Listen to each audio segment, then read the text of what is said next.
আজ শুক্রবার পবিত্র জুমার দিন আসরের নামাজ আদায় করার পর জায়গায় বসে এই দরুদটি মাত্র ৮০ বার পাঠ করার আমল করুন।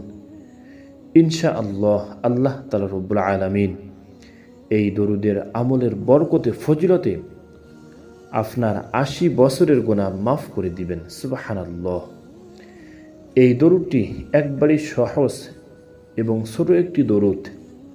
আমরা সকলেই আল্লাহ তাআলা রব্বুল আলামিনের উপর ১০০% বিশ্বাস নিয়ে ইয়াকিন নিয়ে এই দরুদটির আমল করব। সকলকেই এই দরুদটির আমল করার উৎসাহিত করব ইনশাআল্লাহ। যাদের বিশ্বাসের মধ্যে কমতি থাকবে তারা এই দরুদটির আমল করে কোনো প্রকার ফল পাবে না। তাই আমরা সকলেই আল্লাহ তাআলা রব্বুল আলামিনের উপর বিশ্বাস নিয়ে এই দরুদটি আমল করব।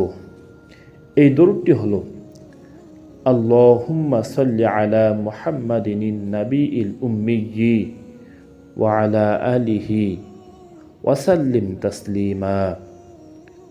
আল্লাহুম্মা সাল্লি আলা মুহাম্মাদিন নাবিয়িল উম্মিয়্যি ওয়া আলা আলিহি ওয়া সাল্লিম তাসলিমা।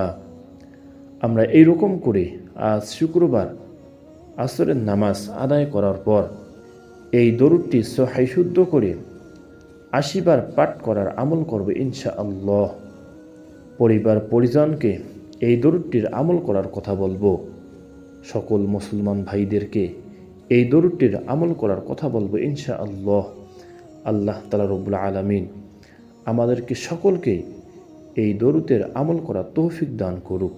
আমিন।